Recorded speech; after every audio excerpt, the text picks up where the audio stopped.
there is a great labyrinth ahead of us.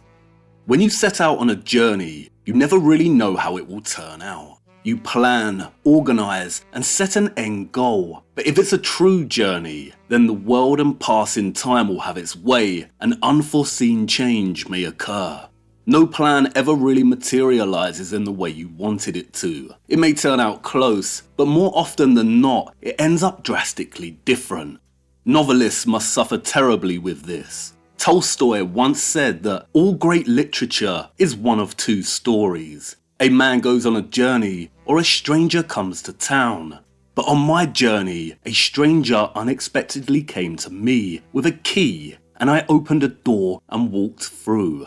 And I didn't realize at the time, but in doing that I left something behind forever. That is change. You begin on one journey, something unexpected happens which sets you on a new, altered course, and an entirely new journey begins. Change is a profound thing. It's only after the process that you look back and fail to recognize your former self. Who you were in the past is now a stranger to you in the future. And that's life. A series of moments, each one simultaneously erasing and rewriting the self. In the first league of our journey, I took us too high, too close to the light, and we were cast back down and crashed. A recount of my own fall from the heights of awakening. In the darkness you cannot see, but in the light you go blind. My initial presentation of our lost history consolidated, refined, and built slightly on the general alternative consensus in regard to our hidden history. But it is rife with mistakes. I was still naive, bathed in false light. I overlooked the complexity surrounding the matter. This journey ends today forever. It cannot continue. I walked through a door and it closed firmly behind me. I can't get back to the old route I was on. What we have in front of us now is an entrance to something quite different. A great, sprawling labyrinth. A labyrinth that navigates a period of the Great Transition where the world underwent its own irreversible change from the Dark Ages to the modern world. It is a story of the Gothic, the labyrinth of the Lost Guild. As we are dealing with the lost, or forbidden and destroyed history of our realm, it's easy to fall into logical fallacy and make sweeping generalizations. We just don't have the hard evidence that most arguments require for support. Dispelling the sorcery of the heliocentric model is easier. We have hard evidence. The heliocentric model is just that, a model, and it's supposed to reflect reality. But we have hard empirical evidence that directly contradicts this model. The Earth is stationary and no curvature is observed. This does not mean that the flat Earth model is perfect. It's actually far from it. Any alternative model of our Earth needs to do two things. 1. Challenge the dominant model. And this includes being powerful enough to wake up anyone indoctrinated by the dominant model. And 2. Reflect reality as realistically as possible. If I was to attach a quantitative percentage to the quality of the flat Earth model in its ability to take on the heliocentric model, its challenge factor, then I would say it's at about 70%. The problem is that second category, ensuring the model aligns to reality as close as possible.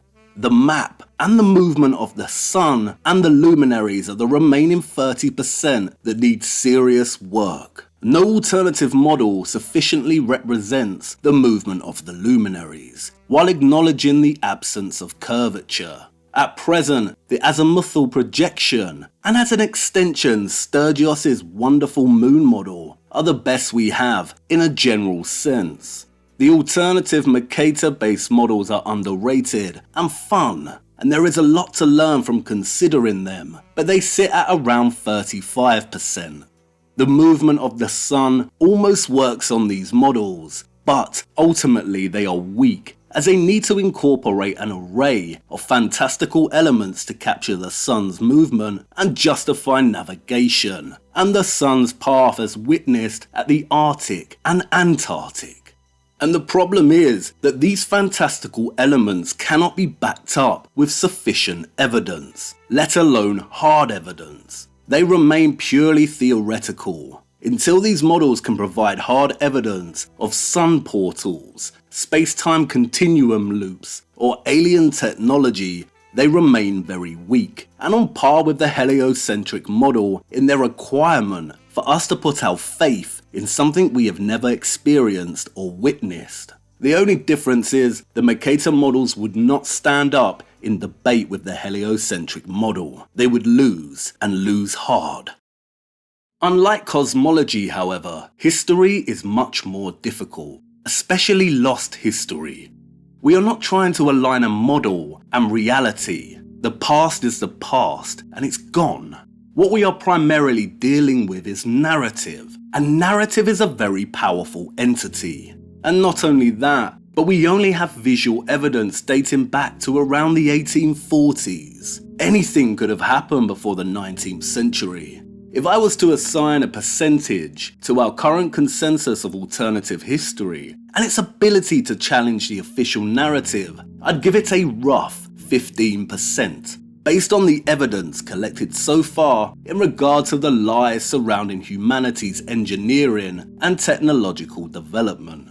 The problem with lost history is that our mode of investigation primarily consists of locating anomalies, connecting dots, and using our imaginations. And that's fine. Even official historiography utilizes the tool of the imagination more often than it relies on hard evidence to flesh out certain eras. Lost time is precisely that, lost. The past is gone and cannot be fully resurrected. No historian can fully claim that they know what an era was actually like. They can connect archival dots and study the arts, social movements, politics, but they can never reclaim the thoughts, sentiments, and memories of the people that actually populated these historical eras.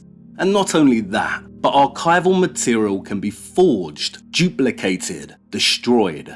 I think it's fair to say that history is primarily characterized by absence. It is a story full of tremendous voids, and it requires the imagination to fill those voids, to make the absent present. And with this comes a tendency to fall into logical fallacy and hasty generalization. To demonstrate what I mean by generalization, here are a small handful out of many that currently plague our current line of thinking. The historical narrative surrounding mankind's technological and engineering advancement is a lie. Therefore, all of the historical narrative is a lie. Many structures show red brick under their facades. Therefore, all architecture was constructed in red brick. Many rock formations resemble melted buildings. Therefore, all mountains and land masses are melted buildings. The letter J appears in front of many dates. This means it was the millennial reign of Jesus. And the problem is, there exists a lot of counter evidence that can dispel these generalizations quite quickly. There is an abundance of archival material, especially from the last 500 years, that demonstrates that not all the historical narrative is false. There are many structures that are not facaded or made out of red brick, but other types of stone, such as sandstone. There are many rock formations that do not appear melted, but have deliberate formations, like the basalt columns, or various areas that suggest traces of grand-scale mining. And if you get out and examine many of these structures, then you come to realize that there are many instances of J being used in dates that do clearly indicate it was a substitute for the number 1. The reason it's important for us to refine and nuance our argument away from hasty generalization to a position that handles the complexity of the matter is because it can ultimately hurt us. And we have already shot ourselves in the foot. We have fallen into the trap of writing off the entire historical narrative due to obvious lies surrounding the history of humanity's engineering capabilities. What we have done instead is make claims that the entire narrative and all the characters that populate it are potentially fake. And this is bad. The boomerang will whistle back soon enough and hit us in the teeth. And don't misunderstand me, it's likely that a tremendous amount of it is fake. But if you enter a debate with a historian or professor of architecture and claim that all of history prior to the 19th century is a lie, they won't only win, but they will laugh in your face. The more hasty generalizations we make, the more stupid we end up looking. And don't get me wrong, I love a hasty generalization as much as the next fella. I'm not on my high horse here. In fact, I love it so much that I made the worst hasty generalization of them all. We see similar structures all over the world. Therefore, they belong to one whole unified civilization. That right there is not just a fallacy, not just a premature generalization, it's a sin. And I should have been called out for it from the start. I should have been ridiculed and put in my place. How could I have been so utterly stupid? And it matters so much. It was irresponsible, and now I feel a colossal responsibility. Firstly to you, viewer, my companion, and secondly to those of the past. And it's all my fault. After all, only fools rush in. But perhaps some will relate to my story. As I left the dark and entered the overwhelming light of awakening, I was blinded. The transition from dark to light is so abrupt, your eyes don't have time to adjust. It obscures one's reasoning. We pride ourselves on not being sheep, on not regurgitating the stories that indoctrinate so many minds of those amongst us. And yet we still have a tendency to do this, albeit in a different way, under the mindset of being awake. Never ever adopt the mindset that you have all the answers, especially when dealing with lost history. This is hubris, and the world will have its way eventually and make a fool of you. After I entered the light, I did just that, regurgitating claims that I'd heard elsewhere, and not retaining an objective, distant stance when investigating our history. And how many of us have done this? Taken something at face value and then gone on to echo this information elsewhere, and not test the information's validity or apply critical thinking to its claims. And I've had to learn the hard way. My conscience is now a burden that nags at me throughout the night. We see similar structures all over the world. Therefore, they belong to one whole unified civilization. What a fool. Who the hell do I think I am? And you might want to say, it's fine. Come on now, don't be so hard on yourself. We all get it wrong sometimes. And that's true. But making a generalization like that is not without consequence. Really think about it. Who suffers from a statement like that? To illustrate my point, let me share with you an experience I had last year that gave me such agonizing cognitive dissonance. And this time it was different. My dissonance was not there trying to protect everything I had learned since childhood, but it was trying to protect my newly acquired light, my awakening. And it was on that day that I had a kind of reawakening, a challenge to the light that eventually led me down a path in search of clarity. I was on a road trip through Europe, and Great Britain was my last stop, so I prioritized the country's jewels. I wanted to photograph its cathedrals. It was the end of my trip, and I only had time for one more stop. Did I pick York or Liverpool? I wanted to see York for so long, to document its architecture, but for some reason unknown, I chose Liverpool instead. And I wasn't disappointed. In fact, I was stunned. Not only is Liverpool Cathedral England's largest cathedral, it's one of the strongest contenders for the country's greatest cathedral.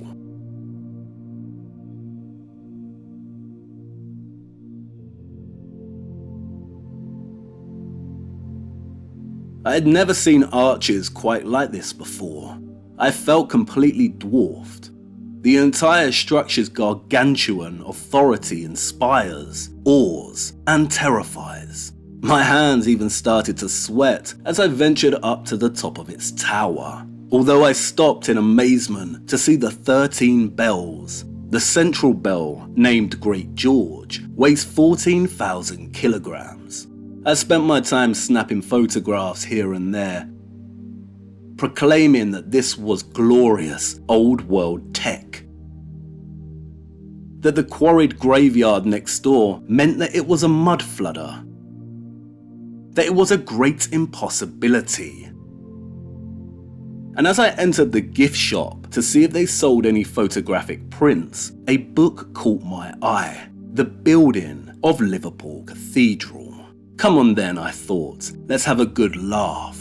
But when flicking through the pages, I came to learn that Liverpool Cathedral was actually constructed in the 20th century. It was one of the first real cathedrals to be built in England for 600 years, and the pages were full of photographs detailing its construction, brick by brick, stone by stone, arch by arch. There were images of masons at work,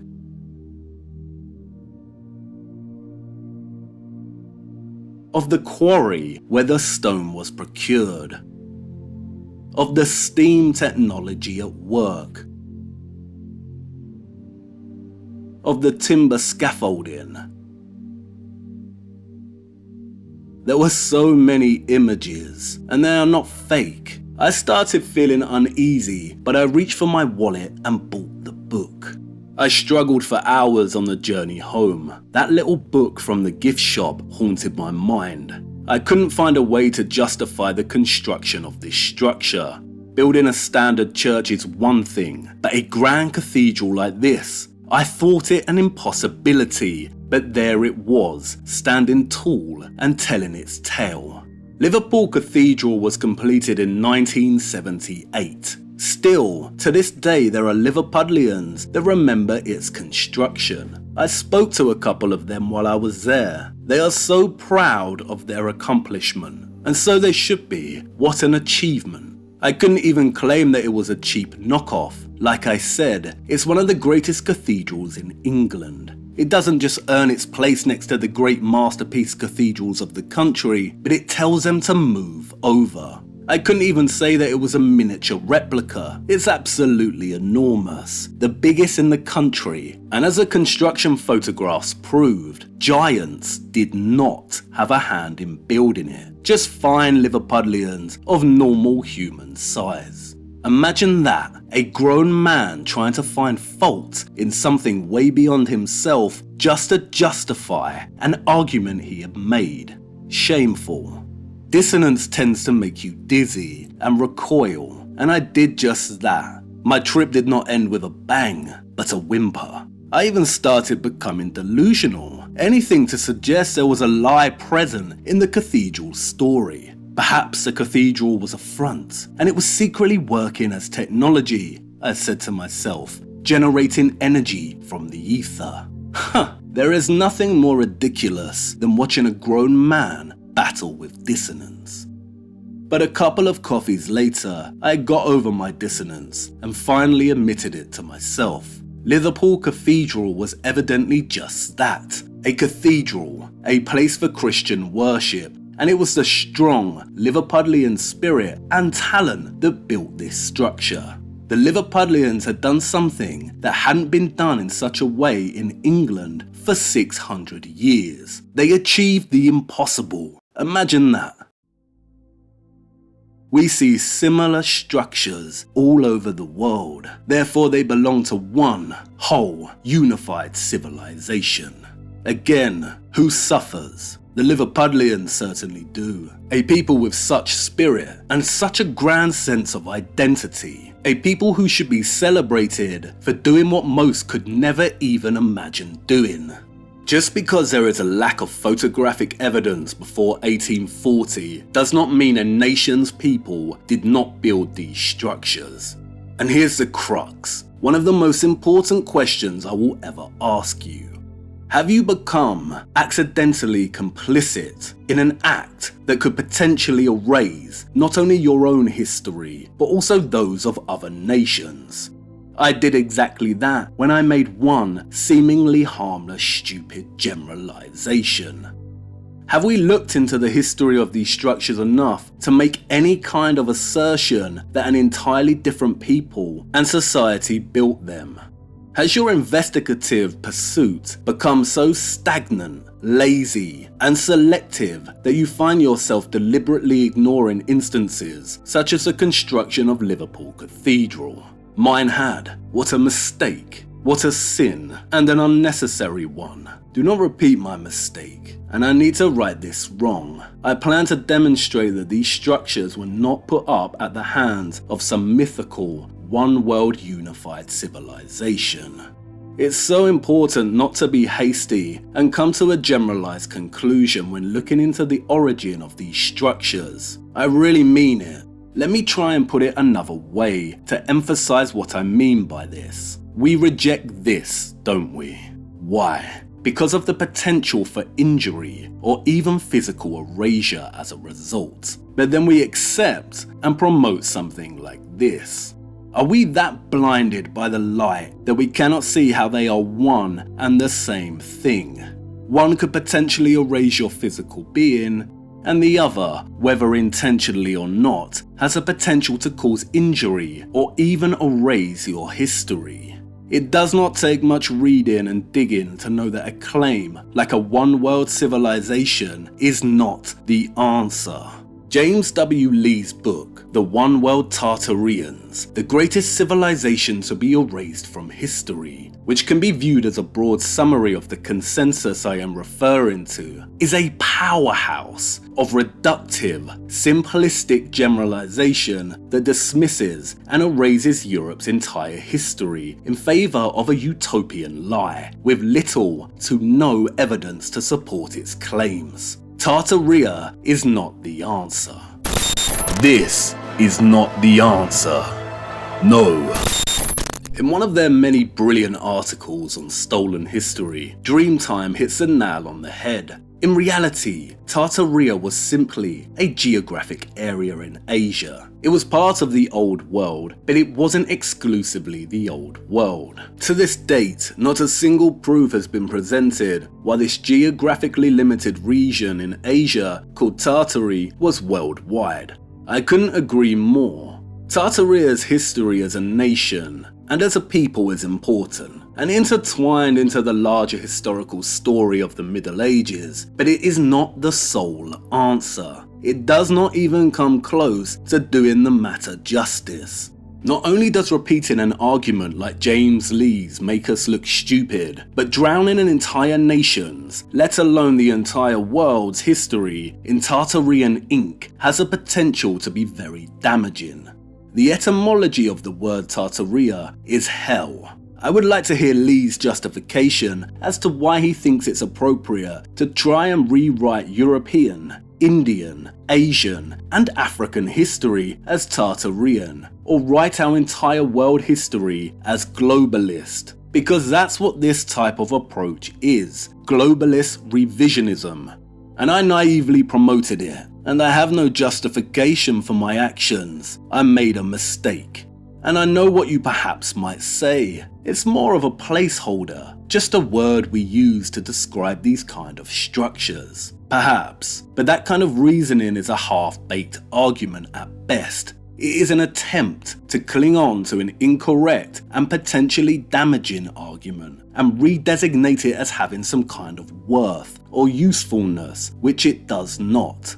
There is an abundance of empirical and written evidence testifying to the differences between Gothic and classical architecture, and this distinction is a basic architectural difference. There are many more differences between these magnificent structures. The use of a word like Tartarian as an adjective to describe these structures is completely wrong in every sense and cannot be justified via any argument. And not only is it wrong, it's nonsensical and weakens our position. Again, it makes us look stupid. Think about it. If you describe Liverpool Cathedral as Tartarian, you are effectively calling it Mongolian or Asian. Is it really the most suitable adjective? Is there enough evidence to call cathedrals like Durham, York Minster, and Salisbury Mongolian? And you might say, but the history surrounding Tartaria has been so suppressed, it had to be them. Well, by that logic, why stop at Tartaria? Many nations have suppressed histories, some much more so, you could argue. Why not describe this style of architecture as Brazilian, Indian, or go even further and call it Parisian or Venetian? Describing something as Tartarian is just as useful as describing it as Irish. It tells us nothing unless it is actually Tartarian or Irish. And what does it do instead? It displaces the actual heritage of the people who did actually have a hand in constructing these structures. Liverpool Cathedral is not Mongolian. It was built by Liverpudlians, just as Notre Dame was built by the French and Cologne Cathedral was built by extremely talented Germans. I cannot emphasize it enough. This kind of hasty generalization and linguistic suggestiveness of a unified civilization has a potential to be so damaging. In our current time, words like Tartarian should not be tolerated. And yet it's strange, isn't it, that during such a time that this word could become so prevalent. Now more than ever, it is vital to stand up for our nation's history and to exercise high caution when it comes to accepting any hasty generalization. I made a grave mistake and take full responsibility, and which from now on will attempt to rectify. Back to Liverpool Cathedral. Once I had gotten over myself, I realised that I actually felt quite chuffed. Liverpool Cathedral was hard evidence of the amount of labour, planning, engineering and industrial capability it takes to build one of these giants. It took the Liverpudlians 74 years to build, and that's post-industrial revolution. So the historical narrative surrounding the construction of so many structures of the past was most certainly very questionable. It took our ancestors in the Middle Ages a mere 7 to 10 years to completely rebuild Canterbury Cathedral, and I could now see the problem in front of me.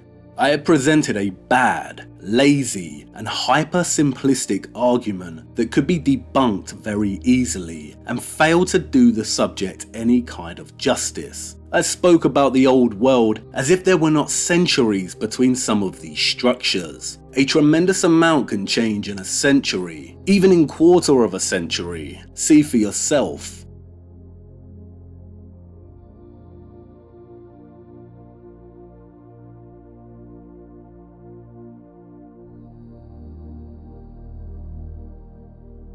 I spoke about these structures as if there were not very evident stylistic differences between them. There are so many differences. The Gothic and the Classical are just two of many. I spoke about a reset as if there was just one. I spoke about the mud as if it was just one isolated incident or cataclysm. In making hasty generalizations, I had set myself up for defeat. Our alternative historical model or approach is very weak and offers no real challenge to the official story. Let's take a moment to review the pros and cons of the alternative consensus. Let's call it the awakened narrative. Its greatest merit is its ability to seize the attention of the recipient and wake them up to the possibility of historical fabrication. Which leads to its second merit. It instills in the recipient a new or renewed vigour and passionate interest in architecture and history. Suddenly a whole new world of inquiry opens up to the recipient with childlike wonder. Both of those pros are very powerful, but it's about as far as they go. Its cons, however, are plenty. It takes hundreds, if not thousands of years worth of history and reduces it to generalization. It ignores a majority of the historical narrative in favour of the imagination. It tends to rewrite lost history in black and white terms. It's either or, good or bad, this or that. It tends to favour globalist revisionism and accidentally ignores or erases huge national groups from its vision. And finally, its worst attribute. It is wrong. And there is no change in that. And despite this, and the initial anger I felt as I moved towards clarity, I am forever grateful to the awakened narrative. It really is a perfect tool to kickstart further inquiry and investigation, and I would not be who I am today without it. And it is worth never forgetting that the awakened narrative is nothing but a tool, not the be and end all. And I now knew what I needed to do. I needed to strengthen and nuance my argument and approach, and do something I should have done a long time ago. And that's when I remembered Victor Hugo. It was time to revisit one of my favourite writers, and time to revisit his story more generally, and study it properly. I knew cathedrals, yes, but I did not know their story. I did not know the story of Gothic architecture at all, and I wanted to investigate further, to use the key Hugo gave me to try and get a better understanding of things. I wanted to know why there was an agenda to eradicate, erase, and rewrite the Gothic, why the Dark Ages were surrounded in foggy obscurity, what was being covered up here. And I wanted to know once and for all, did architecture once hold a lost function that has been hidden from us? Did the cathedrals hold a mystery? Yes, they built Liverpool Cathedral in the 20th century, but that doesn't mean the cathedral, as a form, in and of itself, does not have a long lost function. So I got to work. And I was pleased to discover that the historical narrative is, indeed, fraught with problematic anomalies, and that architecture does play a central role in all of this. But the task I had in front of me now was daunting, to say the least. What I had to do was reset my own mind, to take it back to a blank slate, a tabula rasa, and try and read the architecture, to listen to what its stone was trying to tell me. It's one of the most difficult things I've tried to do, to have both the official historical narrative and the awakened narrative somewhere in my head, while also trying to forget both for long enough to try and work out what the stone was saying.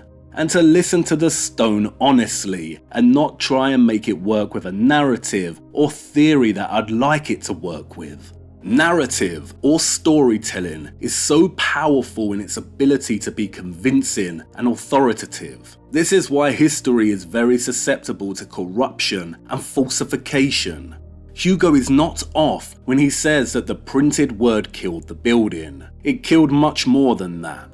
But even understanding this, I was left with a big paradoxical problem. I still had to turn to narrative to try and tell Gothic architecture's story. I still had to use my imagination to make the vast amount of absences present. I still had to tell a story that will ultimately end up being just that, another story. A difficult fact to face is that because so much of our history has been buried and destroyed, because so much has been fabricated, because there are so many absences and there aren't people alive anymore to testify to the truths of the past, we will never be able to tell its story in a way that is accurate. It's impossible. The past is gone forever, lost. Unless there are accounts locked in vaults somewhere under tight key. But then how will we ever get our hands on them? And say if they were released as part of some kind of disclosure, or even by accident, how can we trust that they are legitimate?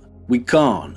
The search for truth in the great annals of history becomes a search for the Holy Grail. It's one of the most frustrating activities you can engage in. It seems like every time you make some kind of progress and turn a corner, you end up meeting a dead end. More often than not, you want to give up. But it becomes a kind of addiction, especially hunting for keys. The whole process really fills the individual with a Beckettian sense of the absurd. I can't go on. I'll go on. And the real problem is the Holy Grail, the truth. Every time you think you have it cornered, it hops delicately out of the way and disappears into the night like a woodland doe. If you are waiting for someone to appear in this godless cyberland and give you the truth, then you really will be waiting for Godot. I do not have the truth. All I can do is try to dispel the lies, hold a critical light to some information, and try to piece a few things together. any and all retellings of history will be part fictional and part factual. In realizing this, I was able to recalibrate what I wanted out of my investigation. It really depends on what you are searching for. For me, I want to get as close to understanding this riddle without deluding myself or relying on elements that I cannot evidence. I want the story I try and tell to stand up as a piece of alternative historiography, without too much generalization or fallacy, which is very difficult to do. I'd be lying if I said that we will not need to rely on the imagination to make so many historical absences present, but this time I will ensure I very clearly signpost what is theory and lacking evidence, when a claim has evidence to support it but requires development, and when we have sufficient evidence. But, and most importantly, I want my investigation to be a challenge to the official story. The Flat Earth model challenges and pressurizes the heliocentric model tremendously. That's why many used to earn their little context boxes. But the awakened narrative that deals with alternative history never got any of these, did it? Nothing that comes out of this community within this line of thinking gets suppressed, does it? And why? Because the approach is weak and cannot take on his story, the official story. It provides no challenge or pressure. And that's because we have fallen into the trap of hasty generalization. Think about it logically. If we generalize that all history before the 19th century is fake, then we are left with a big, open space of time with no individual characters in it. And as all stories need characters, when we do try to introduce one, let's say someone like Charlemagne, all the opposition has to do is highlight that we are cherry picking. So all our narrative is fake, but you believe Charlemagne, a character within our narrative, existed and was real. If we completely ignore the official narrative and go our own way, we lose. Because of the weak argument I presented in Volume 1, and due to the fallacious approach to this subject matter more generally, it now means we are carrying a lot of baggage that we need to drop. Let's free ourselves of some of this right now. This is the US Capitol building. It was completed in 1863. This is the Canadian Parliament in Ottawa. It was constructed between 1859 to 1866. This is Tower Bridge in London. It was constructed between 1886 to 1894.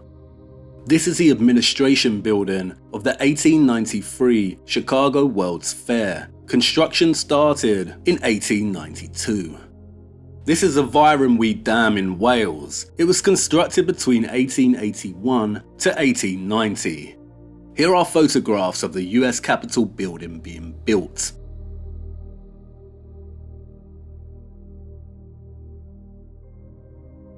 And now the Canadian Parliament. Here are ones of Tower Bridge.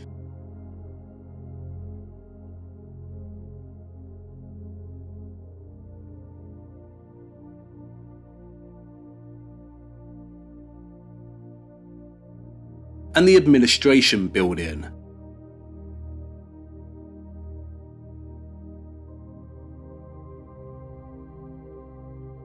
And finally, the Welsh Dam.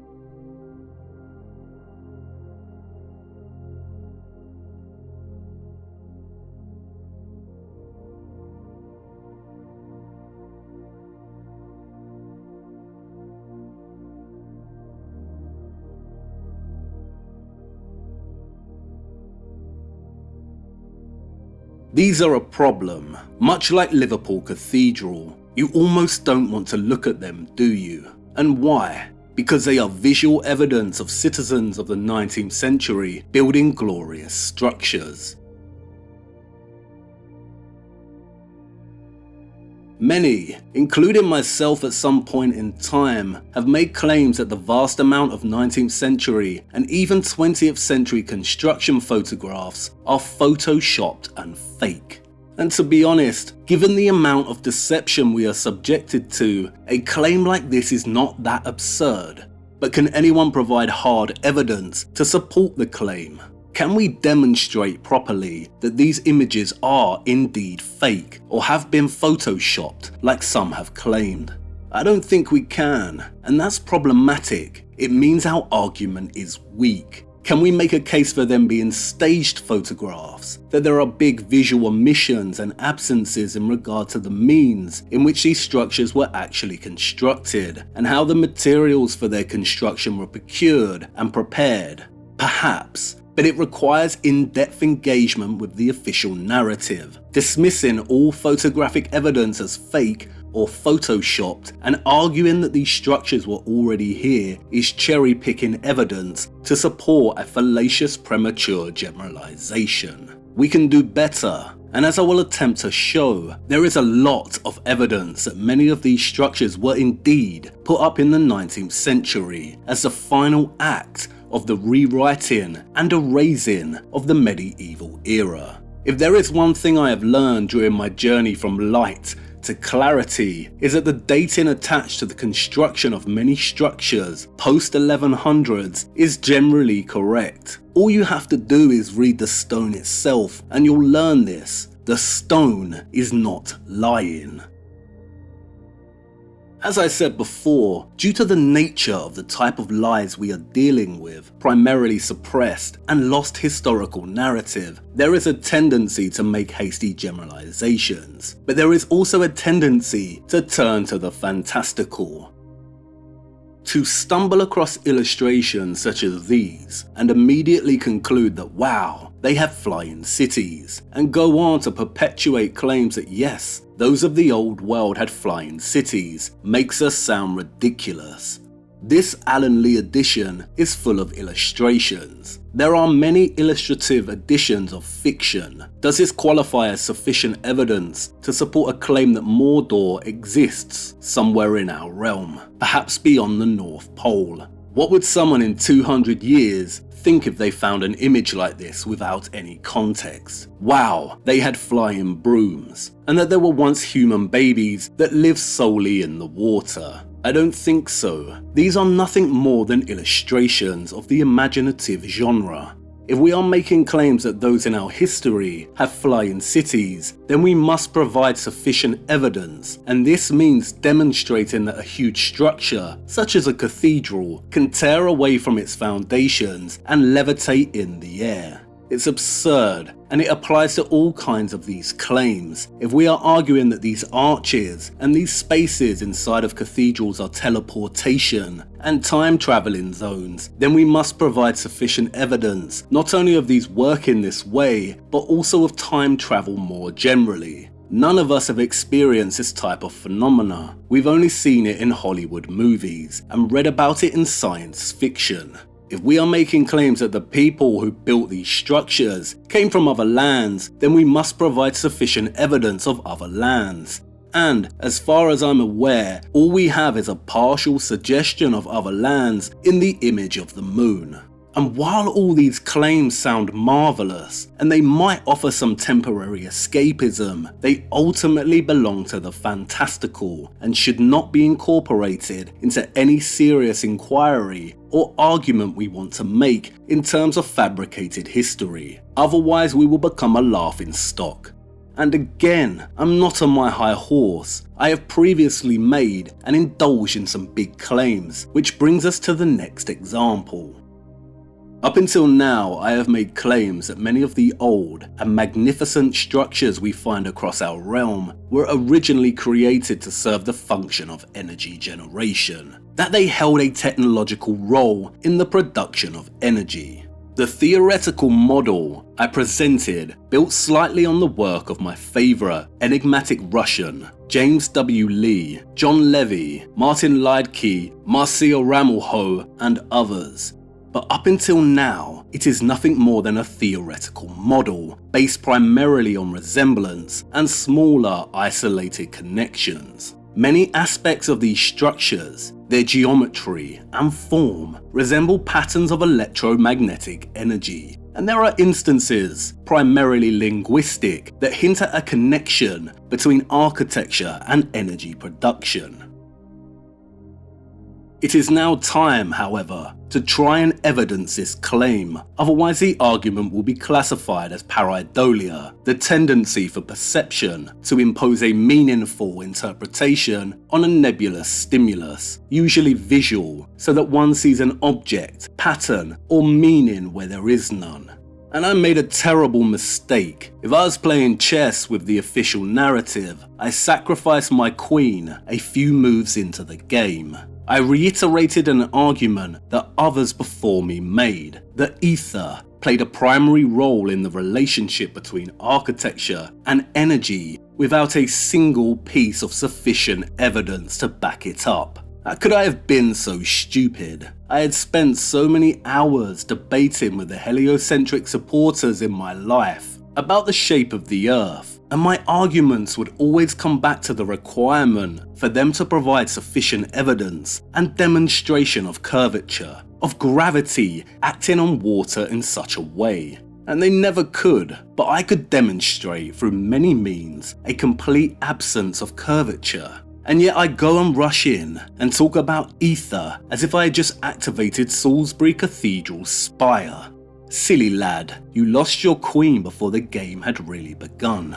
The concept of ether is about as elusive and problematic as the concept of gravity. And I'm not saying ether doesn't exist, and civilizations in our history did not understand or harness it. On the contrary, I believe it does exist, but believing is not evidencing. I would have done much better to lead with something like plasma, but even then, I still cannot provide sufficient evidence of any piece of architecture working with plasma. In fact, there is a lot of evidence against this. Ether is problematic, and instead of offering us more routes into understanding architecture's potentially lost history, it actually closes a big door firmly in our face. Can anyone provide evidence of the ether and its connection to architecture? They cannot. I cannot. It is a theory.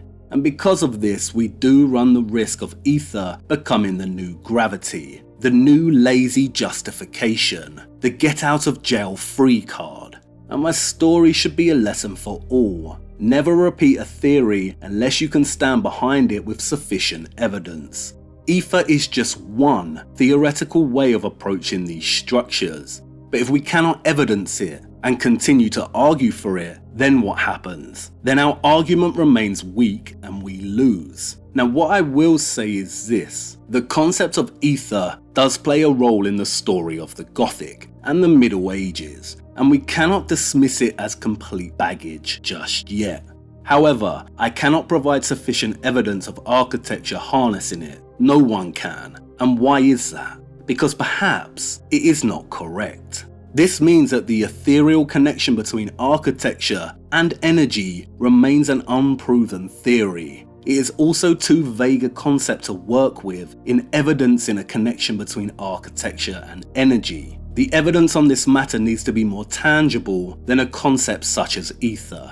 The ether architecture theory has become a wild fantastical claim of which I have contributed toward. And as it's now hindering our progress, I will be dropping this theory right here and pursuing different routes into investigating the potential hidden mysteries of architecture.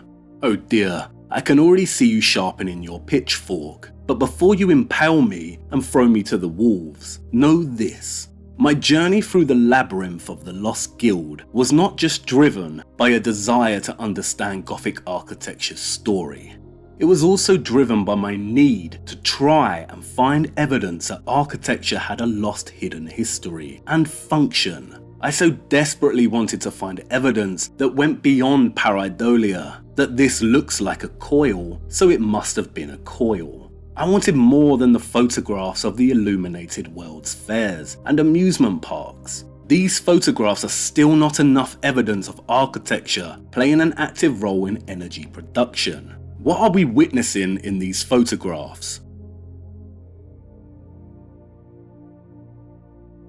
Is the architecture actively involved in producing the energy, or is it just a space to hold the lights? Much like our own homes are a space that supports our own little electrical grid. Was mercury vapor powering the illumination? Was it radium, or a behind-the-scenes steam-powered Tesla coil? The same with the fireplaces. Is the actual architecture involved in whatever energy is being emitted, or is it these strange little objects? Again, is it mercury, radium, something else? Whatever it was, these images are evidence that we have been lied to about the development of electromagnetic energy and alternative means of producing it. They do not, however, suffice as proof of a hidden connection between energy and architecture itself. It is more realistic that the structures we see here in the illuminated world's fairs actually played more of a passive role, much like contemporary illuminations we see in our cities and fairs. The lie here is the means in which the electricity was produced, not the connection between architecture and energy. And even if there were some clues here, most of the world's fairs took place during the second half of the 19th century. These photographs have nothing to do with cathedrals or the Gothic. The Middle Ages ended in the 1400s. A lot can change in just a century, let alone 400 years.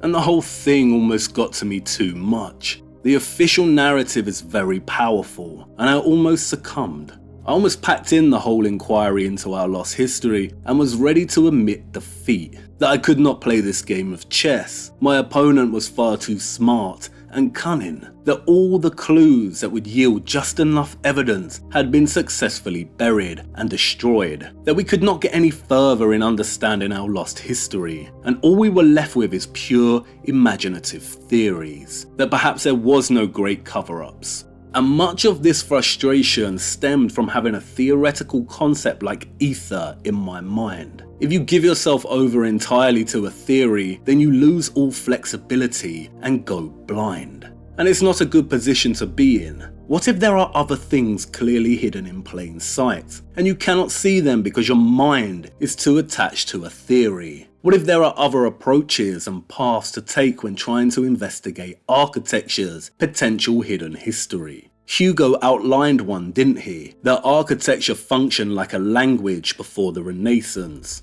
Has anyone tried to investigate this further? Are there other functions we have missed? Once I dropped the theory of ether, I began to see a little more clearly. The fog in front of my eyes began to dissipate. And as I collected more keys, I came to realize something. And it was not what I was expecting, something a little different, but it's paved a path for me to develop a theory, still in its infancy, but which I have sufficient supporting evidence that grows with each passing week. And the strangest thing of all is that I'd always suspected, I just forgot in my delusional obsession with ether. The best thing you can do is start applying heightened scrutiny to all information. If someone presents a theory, then it needs to be evaluated properly. Does it generalize too much? Does it make excuses and ignore counter-arguments or evidence? Does it rely on fantastical claims without much factual or demonstrable evidence? And remember, resemblance does not count as primary evidence. It can only support evidence in a supplemental way. It may look like a magnet or a portal, but that does not mean it was one or ever acted like one. These claims need evidence, otherwise they are pareidolia. I think it's time to saddle up. The great labyrinth awaits us. Pardon, what's beyond the labyrinth? Always looking ahead. I don't even know if we'll make it through this one yet. But if we do, then beyond lies the forest of Atlas. We're going back into the woods to tackle the model of our realm and try to increase this percentage, its challenge factor. We're not done with this or this yet. But let's stay in the now. We have a lot to cover, a lot of keys to find. I hope you realize why I am drawing a line in the sand, why it's impossible for me to continue on the route I had planned. I've changed. I'm forever grateful to the awakened narrative. It changed my life. I just can't continue with it. But I will refer to it frequently as a point of engagement. Not everything in it is a complete dead end. The story of my awakening is one of Blakean change, from innocence or naivety to experience or maturity, from dark to light and then from light to clarity, from being non-aware to finally being aware. If you do decide to come along with me through this labyrinth, then just a word of caution. I will, at times, challenge the light in a way that may cause cognitive dissonance, and eventually we will come to a fork in the road that requires a choice. You can either stay in the light, which means you have traded one lie, the dark, for another, or you can move toward clarity, and with that brings more responsibility. I chose to pursue clarity the day I left Liverpool Cathedral. The Labyrinth of the Lost Guild, my Uriah to the Gothic, to Europe, and to the United Kingdom in particular. In the darkness you cannot see, but in the light you go blind. Stand up for your nation's history. It really is time to make hidden history great again. I don't have the power to stop this lie, this dire misstep. Only you can do that, by rejecting it as both a theory and an adjective. And now time's up, and the winds of change are whirling. A metamorphosis is occurring, and it's taken us back to the Middle Ages, an age unknowingly braced for its own inevitable transition, all because a king walked onto the world's stage and set in motion a chain of events that brought about irreversible change. I think a reintroduction is necessary. Let's go.